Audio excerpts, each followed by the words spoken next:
సంవత్సరాల తరబడి ఎన్ని మందులు వాడినా మీ మోకాల నొప్పులు తగ్గట్లేదా? ప్రాణ పెయిన్ క్లినిక్ లో అత్యాధునిక చికిత్స. 10 ఏళ్లు చక్రం తిప్పిన పార్టీ అది. 10 ఏళ్లు అంధకారంలో కొట్టుమిట్లాడిన పార్టీ ఇది. అసలు ఆ పార్టీకి తెలంగాణ గడ్డ మీద ఉనికే లేదన్నారు. సీన్ కట్ చేస్తే అసెంబ్లీ ఎన్నికలు రానే వచ్చాయి. అప్పుడు ఆ పార్టీది అదే యాస. కనీసం డిపాజిట్లు కూడా రావని హేళన చేశారు. ఎగతాళి చేసినోళ్లే మూపించే టైం రానే వచ్చింది. ఎవరూ ఊహించని విధంగా అధికారంలోకి వచ్చింది. ఇంకేముంది, సీన్ రివర్స్ అయింది. దూషించిన నేతలే ఆ పార్టీలోకి క్యూ కట్టారు. ఇంతకు ఎవరా నేతలు, ఏదా పార్టీ? Watch this.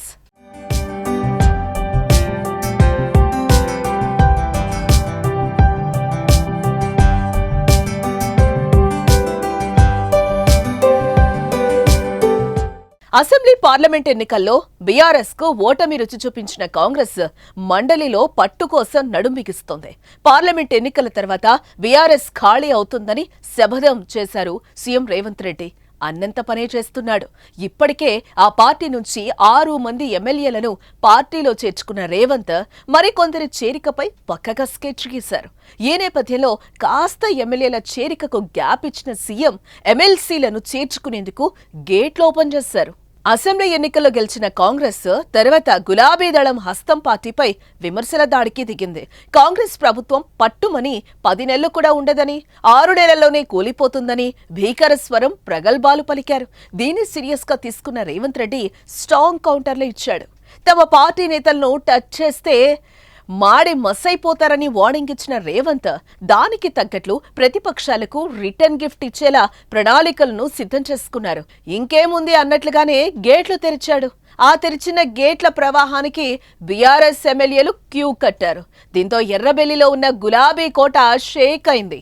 వెంటనే ఉలిక్కిపడ్డ బీఆర్ఎస్ బాస్ కేసీఆర్ హుటాహుటిన నేతలను పిలిపించుకుని బుజ్జగించే ప్రయత్నం చేశాడు. అయినా కానీ కేసీఆర్ మాటలను పార్టీ నేతలు పెడచెవున పెట్టారు.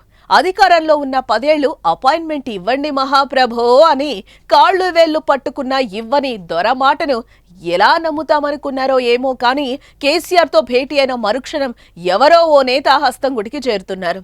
ఇదే బాటలో తాజాగా 6 బీఆర్ఎస్ ఎమ్మెల్సీలు కారుకి షాక్ ఇచ్చి హస్తంతో దోస్తీ కట్టారు.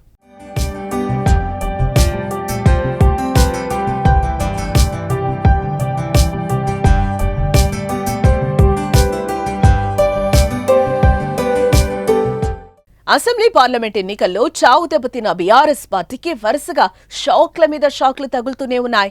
గులాబీ వాస్కు సొంత పార్టీ ఎమ్మెల్సీలు ఎవరూ ఊహించని షాక్ ఇచ్చారు.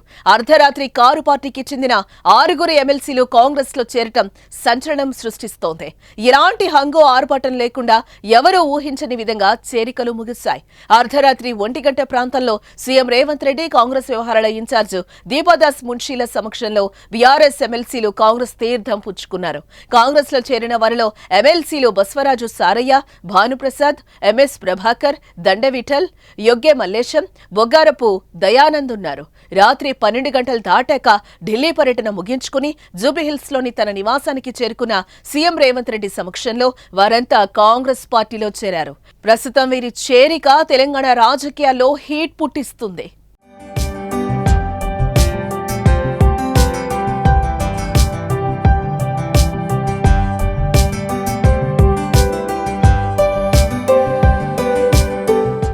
ఎమ్మెల్సీలను పార్టీలో చేర్చుకోవడం వెనుక బలమైన కారణమే ఉంది. ఇప్పటికే అసెంబ్లీలో కాంగ్రెస్ పార్టీకి స్పష్టమైన మెజార్టీ ఉంది. అయితే అసెంబ్లీ ప్రవేశపెట్టిన ఏ బిల్ అయినా అమలు చేసి తీరాలంటే ఖచ్చితంగా మండలిలో కూడా దానికి ఆమోదం తెలపాల్సిన పరిస్థితి. అయితే మండలిలో కాంగ్రెస్ కంటే కారు పార్టీకి 3 బలం ఉంది.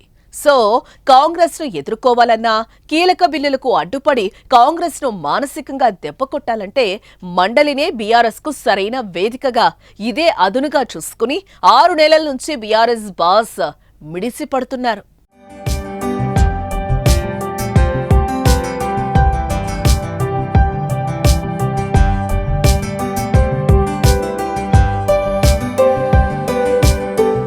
ఏదో ఓ సామెత ప్రకారం రాజు తలుచుకుంటే కొరడా దెబ్బలకు కోదవా అన్నట్లు అధికారంలో ఉన్న పార్టీ ఏదైనా చేయొచ్చు. అదే ప్రకారం బీఆర్ఎస్ నేతలు వరుసగా కాంగ్రెస్ లో చేర్చుకుంటున్నారు. ప్రస్తుతం చేరిన వారితో కలిపి మండలిలో కాంగ్రెస్ బలం 12కు పెరిగింది.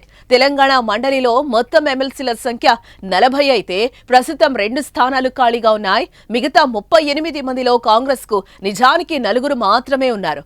మిగతా 8 మంది బీఆర్ఎస్ నుంచి వచ్చిన వాళ్లే.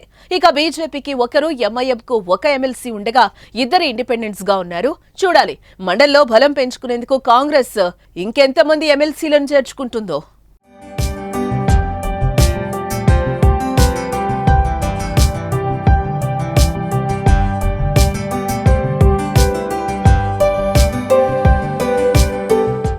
సుమన్ టీవీలో మీ పర్సనల్ అండ్ బిజినెస్ ప్రమోషన్స్ కోసం కింది నెంబర్కి కాంటాక్ట్ చేయండి.